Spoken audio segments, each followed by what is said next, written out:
அவர் வந்துட்டாலே கூட்டம் வந்துடும் சொன்னது உண்மையா, டிஜிபி அலுவலகத்துக்கு அவர் ஒத்தாளா வந்துட்டு போனாருங்கிறது உண்மையா? எது உண்மை? அப்புறம் அவருக்கு பின்னாடி கூட்டம் இருக்குன்னு சொல்றது உண்மையா பொய்யா? இப்ப செட்டிங் பண்ணி நீ இவ்வளவு ஏற்பாடு பண்ணிருக்கேங்கிறது ஒத்துக்க முடியல. திட்டமிட்டு தான் கூட்டம் திரட்டப்படுகிறது. இயல்பாக விஜய்க்கு அப்படி ஒரு கூட்டமே இல்லை. இது ஒப்புக்கொண்டாங்கன்னா நமக்கு பிரச்சனை இல்லை. எதை நம்பிக்கை ஓட்டு போடுவாங்க?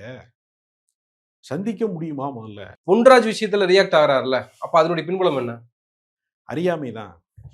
வேற என்ன பின்புலம் இருக்குதா? முதல்ல பொன்ராஜ் யாருன்னே அவர் தெரியலையே. நீ அது ஒண்ணு கவனிச்சலா? திமுக ஆதரவாளர்னு. அதுவே பொய்யில. அவர் திமுகவை எத்தனை முறை விமர்சனம் செய்திருக்கிறாரு. அவர் திமுக ஆதரவாளரே கிடையாதுங்க. அதுவே தவறான கருத்துல. ஏங்க, அவர் ஏற்கனவே மக்கள் நீதி மய்யத்தில் மாநில துணைத் தலைவராக இருந்தாரு. அப்துல் கலாமுடைய அறிவியல் ஆலோசகராக அவர் இருந்திருக்கிறாரு. அவருக்குன்னு தனித்துவம் இருக்குல்லங்க. அவரை நீங்க எப்படி நீங்க வந்து திமுக ஆதரவாளர்ங்கிற பட்டியலுக்குள்ள எப்படி அதீத திமுக ஆதரவாளர் அப்படின்னா என்னங்க இது? அப்ப அவரை யாருன்னே தெரியல உனக்கு. பொன்ராஜ்ங்கிறவர் அப்துல் கலாமை யாரெல்லாம் அறிந்து வைத்திருக்கிறார்களோ அவர்கள் அத்தனை பேருமே பொன்ராஜ்னு ஒருத்தரை அறிந்து வைத்திருக்கிறாங்க.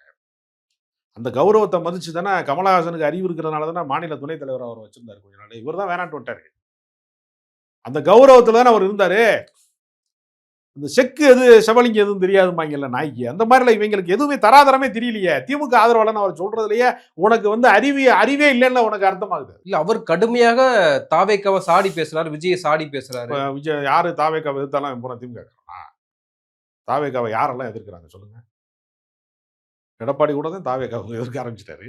ஏடிஎம்காரங்க எதிர்க்கிறாங்கல்ல. இப்ப செல்லூர் ராஜு வந்து தாவேக்காவை எதிர்க்கிறாரு. அப்ப அவர் திமுக காரரா? திமுகவின் தீவிர ஆதரவாளர் செல்லூர் ராஜு.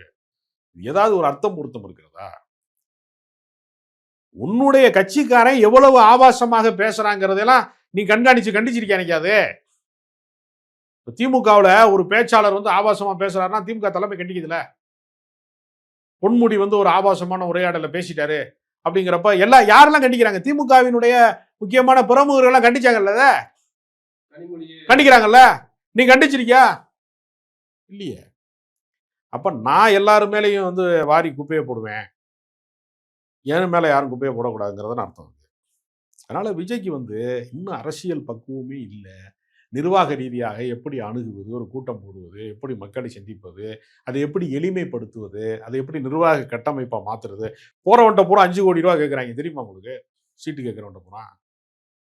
ஏன் வந்து வேட்பாளர் நேர்காணல் வந்து முதல் நாள் நடத்தினாங்க, அப்புறம் கொஞ்ச நாள் கழிச்சு திரும்ப நடத்துறோம்னாங்க, அப்புறம் ஓடிப்பிட்டாங்க பத்தியில.